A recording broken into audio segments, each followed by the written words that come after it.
आज पढ़ेंगे हम लोग एफ ब्लॉक एलिमेंट्स। और एफ ब्लॉक एलिमेंट्स क्या होते हैं? एफ ब्लॉक एलिमेंट्स वो होते हैं जिनका outermost electronic configuration F orbital तक जाता है। ओके, ठीक है। और इसका जनरल फॉर्मूला क्या होता है? n-2 f 1 to 14 n-1 d 0 to 1 और ns 2. It has two series, lanthanide and actinide. Lanthanide from the La57 to Lu71 and the actinide is the 89 to Lr103. ये तुम्हारे पास में दो सीरीज होती हैं lanthanide और actinide की, और lanthanide और actinide को तुम्हारे पास इनर ट्रांजिशन एलिमेंट भी कहा जाता है।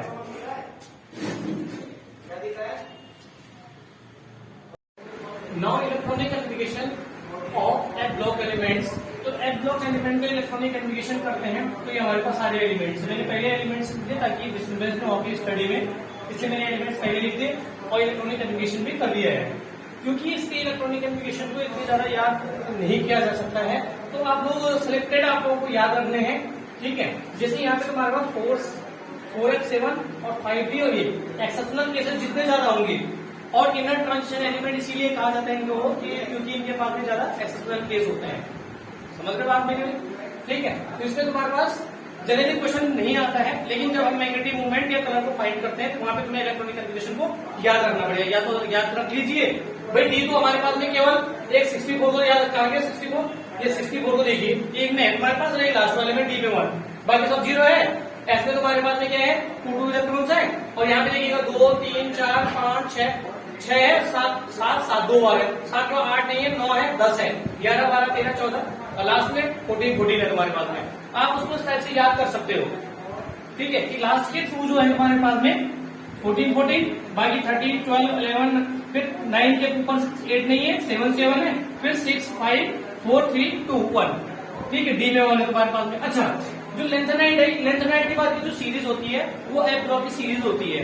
लेंथेनाइड एलिमेंट सीरीज कहा गया है। एक्चुअली लेंथेनाइड तुम्हारे पास में लेंथेनाइड का इलेक्ट्रॉनिक कन्फिगरेशन एफ ब्लॉक का नहीं जाता है, आपको साफ साफ दिख रहा है। आगे बात समझ में, ये इंपॉर्टेंट है। इसमें जो तुम्हारे पास लेंथेनाइड में इंपॉर्टेंट है वो है lanthanide contraction. Lanthanide contraction is a very important topic. Okay, ठीक। अब आप लोग इसको याद कैसे करें? सबसे बड़ी समस्या तो इतनी बड़ी सीरीज को कैसे याद करें भाई? हम इसको अगर ऐसे लिखेंगे LAC तो इसको शॉर्ट कर देगा ला सी पर नड पम सम यू गड तब डाई हु इर तम यब लो। दोबारा बताओ, ला सी पर नड पम सम यू गड तब डाई हु इर तम यब लो। आप इसको इजीली याद कर सकते हैं, ठीक है। दोबारा बोलता हूँ, ला सी पर नड पम सम यू गड तब डाई हु इर तम यब लो। आज इसका कोई और शॉर्टकट नहीं बनेगा तो मैं नेक्स्ट वीडियो में आप लोगों को इसका शॉर्टकट बता दूंगा। Is it clear?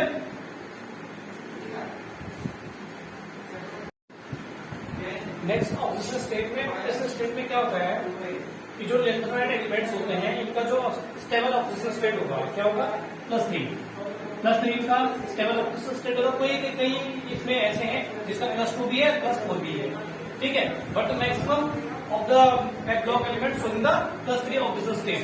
जनरली आप देखोगे इन पे +3 चार्ज होगा, जैसे Fe3 पॉजिटिव चार्ज, तो इनके +3 चार्ज होगा। +3 चार्ज मीन्स ये 3 इलेक्ट्रॉन को रिलीज करके स्टेबल हो जाता है, ठीक है। स्टेबिलिटी को मतलब +3 इसका स्टेबल ऑक्सीजन स्टेट है। 2 और 4 शो करते हैं, लेकिन +3 इसका स्टेबल ऑक्सीजन स्टेट है। Is it clear?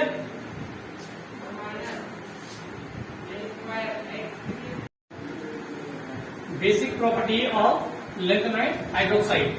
जो LaOH है, LaOH से LuOH की जो तुम्हारा प्रॉपर्टी निकालनी है, बेसिक प्रॉपर्टी फाइंड करनी है, तो वो हमारे पास में क्या है?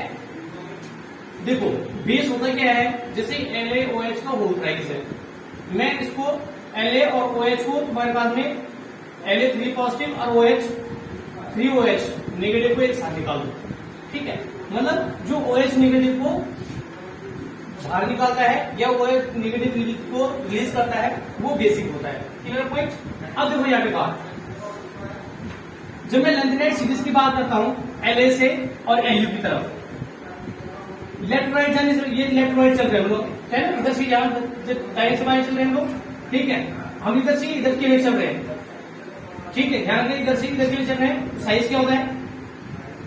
डिक्रीज होता है, साइज डिक्रीज होगा तो अट्रैक्शन ऑफ फोर्स क्या होगा तुम्हारे पास में, अट्रैक्शन ऑफ फोर्स क्या हो जाएगा, इंक्रीज हो जाएगा। तो तुम्हारे पास में हम लेफ्ट राइट से जा रहे हैं तो तुम्हारे पास में साइज क्या हो रहा है, डिक्रीज हो रहा है। डिक्रीज होगा तो OH नेगेटिव को रिलीज कर पाना मुश्किल हो जाएगा। इसका मतलब क्या है कि तुम्हारे पास में ये मोर बेसिक है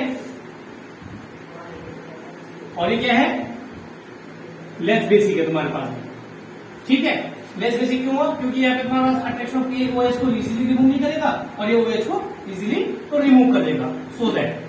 ठीक, ये क्या राइट कॉन्ट्रैक्शन। ठीक है, कॉन्ट्रैक्शन का मतलब होगा तुम्हारे पास में संकुचन। ठीक है, सिकुड़ना से सिकुड़ने से मतलब होगा तुम्हारे पास। तो इसके पहले सबसे पहले आप लोगों को ये टेबल आयनिक रेडियस एक साइड में और एटॉमिक नंबर एक साइड में आपको ऐसा बनाना है। इसमें हम लोग शो करेंगे कि कैसे तुम्हारे पास में इसका साइज डिक्रीज या इंक्रीज किस टाइप से हो रहा है। मैंने ये ग्राफ बना दिया, इसमें मुझे 15 एलिमेंट दिखाने भाई। कितने एलिमेंट्स हमारे पास, 15, 1 2 3 4 5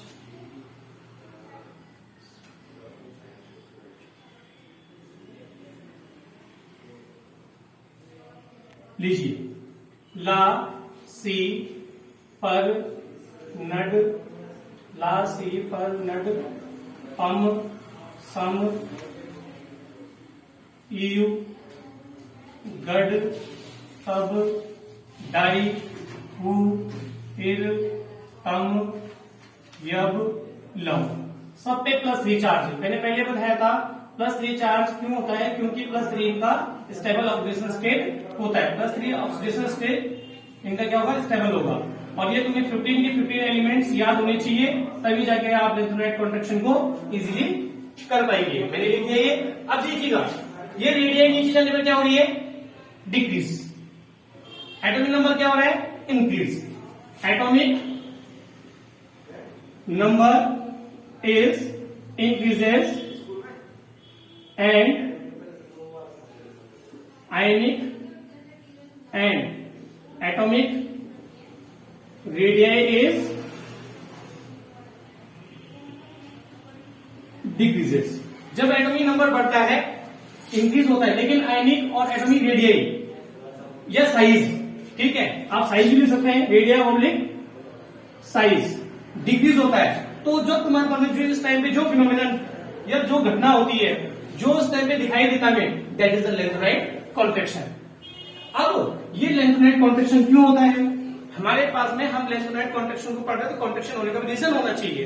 अब रीजन का क्या होगा तुम्हारे पास में, देखो, जब मैं यहाँ पे नीचे बढ़ रहा हूँ तो एटॉमिक नंबर बढ़ रहा होगा।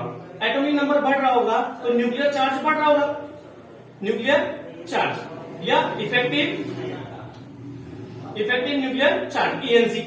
जो इफेक्टिव न्यूक्लियर चार्ज है, इसका मतलब क्या होता है, इफेक्टिव न्यूक्लियर चार्ज का मतलब होता है कि the charge which realise by an atom और आयन। जो कोई एटम या आयन अपने पे चार्ज को शो कर रहा है, वो इफेक्टिव न्यूक्लियर चार्ज है। और इफेक्टिव न्यूक्लियर चार्ज कब बढ़ेगा, जब नंबर ऑफ इलेक्ट्रॉन बढ़ेंगे। भाई नंबर ऑफ इलेक्ट्रॉन बढ़ेगा, न्यूक्लियर चार्ज बढ़ेगा, तो ENC बढ़ेगा। जब ENC बढ़ेगा तुम्हारे पास में तो साइज डिक्रीज हो जाएगा, और साइज डिक्रीज होगा तो रेडियस क्या हो जाएगी, साइज डिक्रीज होगा तो रेडियस भी डिक्रीज हो जाएगी, because size is directly proportional to radius. भाई रिलेशन यही तो है इसका कि size directly proportional to radius. Size बढ़ेगा तो रेडियस भी बढ़ेगी, साइज घटेगा तो रेडियस भी घटेगी। तो डायरेक्टली प्रोपोर्शनल का इसका रिलेशनशिप है। आपको सिंपल ध्यान रखना है, एक तो न्यूक्लियर चार्ज और एक ENC इफेक्टिव न्यूक्लियर चार्ज। ये दोनों चीजें ध्यान रखनी है। ड्यू टू दिस जो 4s सबसेल होती है, इसमें इलेक्ट्रॉन क्या होता है, इंक्रीज होगा। इलेक्ट्रॉन इंक्रीज होगा, इफेक्टिव न्यूक्लियर चार्ज बढ़ेगा, साइज श्रिंक हो जाएगा, साइज श्रिंक होगा, रेडियस डिक्रीज हो जाएगी, दैट इज द लेंथोनाइट कॉन्ट्रैक्शन। यही लेंथोनाइट कॉन्ट्रैक्शन है, कोई बड़ी चीज नहीं है। सिंपल, फिर से एक बार बोल रहा हूं कि एटॉमिक नंबर जब तुम्हारे पास में इंक्रीज होंगे और एटॉमिक और आयनिक रेडियस या साइज डिक्रीज होगा, इस टाइम की जो फिनोमिनन होगा उसको तुम्हारे पास क्या बोलेंगे, लेंथोनाइट कॉन्ट्रैक्शन बोलेंगे। लेंथोनाइट कॉन्ट्रैक्शन हो क्यों रहा है, क्योंकि 4s सेल में तुम्हारे पास में इलेक्ट्रॉन बढ़ रहा है। इलेक्ट्रॉन बढ़ रहा है तो न्यूक्लियर चार्ज बढ़ रहा है, या कह सकते हैं कि इफेक्टिव न्यूक्लियर चार्ज बढ़ रहा है। इफेक्टिव न्यूक्लियर चार्ज बढ़ने के कारण उसका साइज श्रिंक हो रहा है, श्रिंक होने के बाद में तुम्हारा रेडियस डिक्रीज हो रहा है। मैं बार बार इस चीज को आपको प्रूव कर रहा हूं, आएगा समझ में। तो ये वेरी वेरी इंपॉर्टेंट टॉपिक है, इसलिए मैंने आप लोगों को इसको पूरे डिटेल में एक्सप्लेन कर दिया है।